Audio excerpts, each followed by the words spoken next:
Hello everyone, Lucent की series में आपका स्वागत है। आज हम बात करने वाले हैं भारतीय संविधान के उस हिस्से की जिसे भारत का सामाजिक आर्थिक लोकतंत्र का सपना कहा जाता है। जी हाँ, हम बात कर रहे हैं राज्य के नीति निर्देशक तत्वों की यानी डीपीएसपी, जो आर्टिकल 36 से 51 तक फैला हुआ है।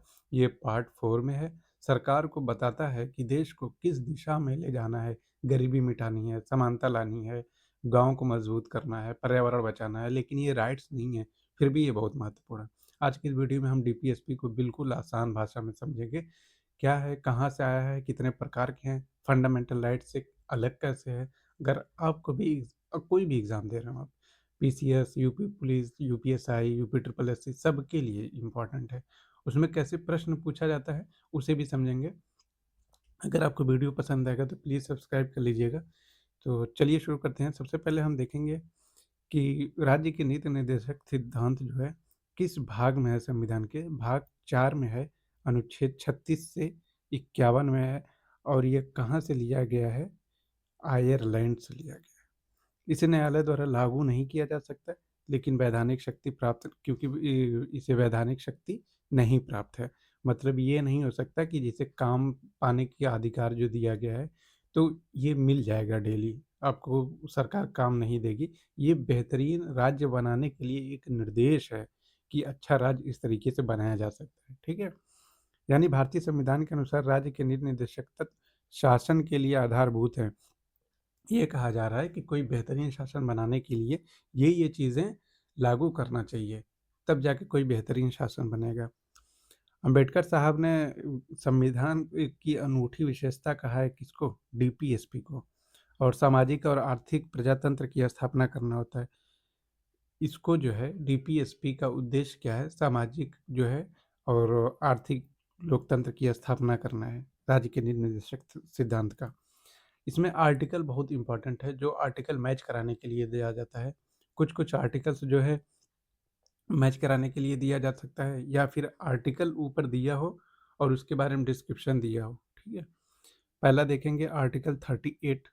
राज्य के लोक कल्याण की अभिवृद्धि के लिए सामाजिक व्यवस्था बनाया गया जिससे नागरिक को सामाजिक, आर्थिक और राजनीतिक न्याय मिलेगा। पहले में क्या है आर्टिकल 38 में कि नागरिकों को सामाजिक, आर्थिक और राजनीतिक न्याय मिलेगा कैसे? जब सामाजिक कल्याण होगा, क्या नाम है, राज्य का लोक कल्याण होगा। जिस तरीके से ये राशन वगैरह मिलता है, बहुत सारी पॉलिसीज़ बनती है सरकार की, वो किसमें आएगा? लोक कल्याण ही करने के लिए तो सरकार दे रही है। उसको आर्थिक सहायता दे रही है कि जैसे सब्सिडी या किसान पत्र वाला जो भी होता है, वो सब यही चीज़ें हैं। आर्टिकल 39, इसमें आर्थिक न्याय प्राप्त करने के सिद्धांत का उल्लेख किया गया आर्टिकल 39 में। ये बहुत इम्पोर्टेंट है। आर्टिकल 39 ए, पुरुष और स्त्रियों सभी को जीविका पर्याप्त साधन का साधन पर्याप्त करने का अधिकार है। कौन से में? 39 ए में। ये सब आर्टिकल ज़रूर याद करिए, ये पूछता है। पुरुष और स्त्रियाँ सभी को जीविका पर्याप्त साधन प्राप्त करने का अधिकार है। मतलब काम पाने का अधिकार, एक तरीके से जो नहीं होता है कि अभी आगे बताता हूँ। आर्टिकल 39 बी, समुदाय की भौतिक संपदा का स्वामित्व और नियंत्रण इस प्रकार बँटाओ जिससे सामूहिक हितों का सर्वोत्तम साधन बन सके। जैसे मान लीजिए कि कोई चीज़ है गाँव में, तो उस तरीके से उसको बाँटा जाएगा सबके साथ कि गरीब से गरीब तबके को भी कुछ न कुछ मिले और अमीर को भी थोड़ा बहुत मिले। मतलब किसी भी चीज़ का, भौतिक संपदा का सब में कार्य से बँटवारा हो।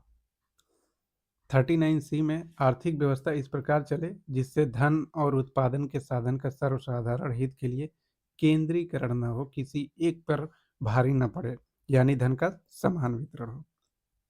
ये सबसे ज़्यादा इम्पोर्टेंट है। अब तक का जितना भी मैंने पढ़ा है उसमें 39 डी सबसे ज़्यादा इम्पोर्टेंट है कि अगर पुरुष और स्त्री कहीं भी काम करते हैं तो उनको वही काम के लिए समान वेतन मिलेगा। जैसे मान लीजिए कोई लेडीज़ प्राइमरी में टीचर है और कोई जेंट्स भी प्राइमरी में टीचर है, तो दोनों को सेम सैलरी मिलेगी। ऐसा नहीं हो सकता कि लेडीज़ को लेडीज़ कह करके कम दिया जाए, ठीक है?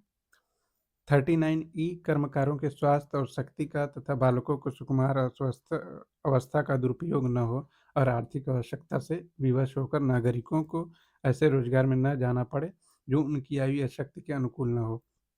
जैसे मान लीजिए कि कोई बच्चा काम किसी बच्चे को काम पे लगा दिया गया है और वो उसकी उम्र से ज़्यादा है, जिससे मान लीजिए मज़दूरी कर रहा है लेकिन छोटा-सा है, कम उम्र का है और उसको बहुत ज़्यादा वेट उठाना पड़ रहा है। तो ऐसे कामों से रोका गया है। ये किसमें है? 39 ई में है।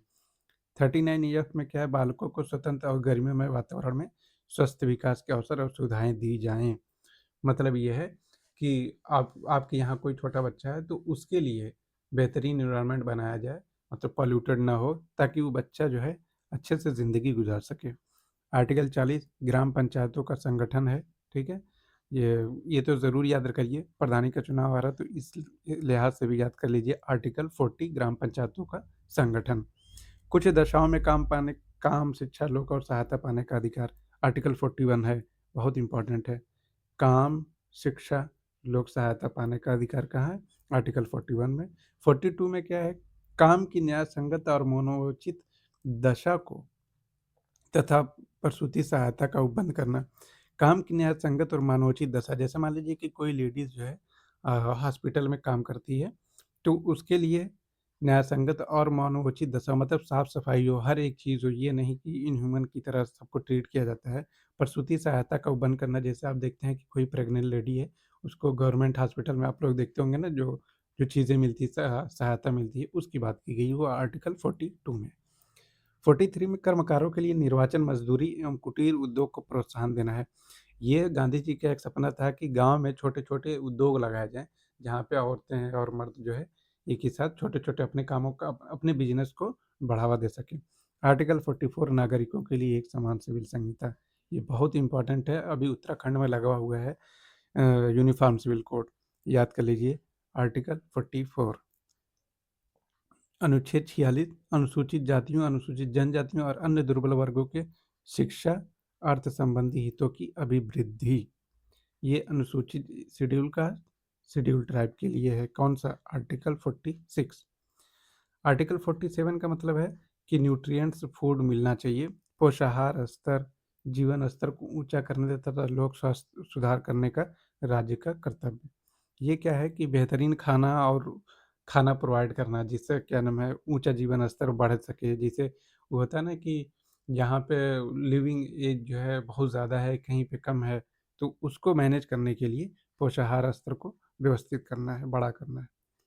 आर्टिकल 48 कृषि एवं पशुपालन का संगठन, ये भी इम्पोर्टेंट है, ये पीसीएस में मिलाने के लिए आया हुआ है कई बार।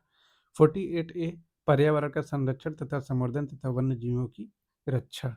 ये अगर अच्छे लेवल का एग्जाम में सवाल पूछेगा ना, तो जैसे पूछ देगा कि 1973 का जो एक्ट है पर्यावरण का, वो किसके अंतर्गत आता है? 48 ए के अंतर्गत आता है। 49 राष्ट्रीय महत्व के स्मारकों, स्थानों या वस्तुओं का संरक्षण। ये इतना इम्पोर्टेंट है, ये फंडामेंटल ड्यूटीज़ में भी लगता है कि यही है कि जो राष्ट्र के महत्व के स्मारकों का, जिसमें मैंने बताया था ना कि अभी पिछले वीडियोज़ में, कि इस तरीके से होता है कि आप किसी देश में रह रहे हैं, तो जैसे यहाँ पे ताजमहल है या लाल किला है, उसकी आपको सुरक्षा करनी पड़ेगी ना, वो स्मारक है हमारे देश का। तो लगता है कि फंडामेंटल ड्यूटीज़ में है, लेकिन ये है डीपीएसपी में, ये बहुत बार आर्टिकल मैच कराने के लिए दिया हुआ है। और आर्टिकल 50 कार्यपालिका एवं न्यायपालिका का पृथक्करण, मतलब 50-50 हो गया, किसमें? कार्यपालिका में और न्यायपालिका में। और 51 अंतर्राष्ट्रीय शांति और सुरक्षा, ये जो है जैसे मान लीजिए कि कोई इंटरनेशनल ट्रीटी हो गई, जैसे मान लीजिए कि यूएन में कोई मामला हो गया या कोई भी ऐसी संधि हुई है जो अंतर्राष्ट्रीय स्तर पर लागू होना है, जो भी होगी, वो आर्टिकल 51 के अंतर्गत रखी जाएगी। और ये 2 आर्टिकल कई बार पूछा जा चुका है, इसको याद कर लीजिए। आर्टिकल 350 से प्राथमिक स्तर पर मातृभाषा में शिक्षा दी जाएगी, शिक्षा का देना। और आर्टिकल 351 में हिंदी को प्रोत्साहन देना। और एक ये कथन है केटी शाह का कि नीति निर्देशक तत्व जो है ऐसा चेक है जो बैंक की सुविधा अनुसार अदा किया जाएगा। ये पूछता है कि किसका कथन है कि ऐसा चेक जो बैंक की सुविधा अनुसार अदा किया जाएगा, उस किसने कहा? केटी शाह ने कहा है। ये है डीपीएसपी। और एक बार देख करके आपको जो लगे कि जहाँ-जहाँ गलती हो रही है, उसको आप कहीं नोट डाउन कर लीजिए। और एक बार फिर से मैं रिकॉल करा देता हूँ फटाफट जल्दी से। भाग 4 में है, 36 से 51 तक है, आयरलैंड से लिया गया है। ये वैधानिक शक्ति प्राप्त नहीं है। इसको लेकर के आप सुप्रीम कोर्ट, हाई कोर्ट नहीं जा सकते। राज्य के निदेशक शासन के लिए आधारभूत हैं। मतलब कि कोई बेहतरीन राज्य बनाने के लिए ये चीज़ें लागू की जा सकती हैं, तब जाके बेहतरीन शासन बनेगा। सामाजिक और आर्थिक प्रजातंत्र की स्थापना करना है। अम्बेडकर साहब ने इसे अनूठी विशेषता कहा था। ये 39 में आर्थिक न्याय प्राप्त करना है और 39 डी में पुरुष और स्त्री के लिए समान कार्य के लिए समान वेतन की व्यवस्था की गई है। वही बात मैंने जो कहा कि किसी जगह पे कोई ladies teacher same same class में या जो चीज़ें पढ़ा रही है, वही पुरुष भी पढ़ा रहा है, तो दोनों की सैलरी सेम मिलेगी। अनुच्छेद 40 में ग्राम पंचायत का संगठन है और 41 में काम, शिक्षा और लोक सहायता पाने का अधिकार रखा गया है। 42 में न्याय संगत और मानवोचित दशाओं तथा प्रसूति सहायता का बंद करना। थोड़ा-सा जब लेवल अच्छा एग्ज़ाम में पूछा जाता है ना, जैसे ये प्रसूति सहायता का उपबंध है ना, अगर ये प्रश्न बहुत अच्छे लेवल का बनाएगा तो इसमें पूछेगा कि कोई महिला है, हॉस्पिटल में बीमार है, वो प्रेग्नेंट है, तो उसको किस अनुच्छेद के अनुसार उसको सहायता दी जा सकती है या उसको अधिकार मिल सकता है। तो आर्टिकल 42 के तहत मतलब सिर्फ़ रट रट के काम तो चलेगा ही, जो लेकिन थोड़ा-सा भी अगर कॉन्सेप्चुअल बता देगा तो आपका काम खराब हो जाएगा। आर्टिकल 44 नागरिकों के लिए एक समान सिविल संहिता जिसे यूसीसी कहते हैं, यूनिफ़ॉर्म सिविल कोड। और आर्टिकल 46 जो है शेड्यूल कास्ट, शेड्यूल ट्राइब की और अन्य दुर्बल वर्गों के शिक्षा, अर्थ संबंधी हितों की अभिवृद्धि की जाएगी। कृषि एवं पशुपालन का 48 में है और 48 ए में पर्यावरण का संरक्षण तथा संवर्धन है। और 49 बहुत इम्पोर्टेंट है, राष्ट्रीय महत्व के स्मारकों, स्थानों, वस्तुओं का संरक्षण। आर्टिकल 50 कार्यपालिका और न्यायपालिका का 50-50 अलग-अलग कर दिया गया है। ये था डीपीएसपी। अगर आपको पसंद आया है तो प्लीज़ सब्सक्राइब कर लीजिएगा। आगे और आप लोगों ने जो भी पिछली वीडियोज़ देखी हैं उसके लिए थैंक यू और सब्सक्राइब कर लीजिए। Thank you.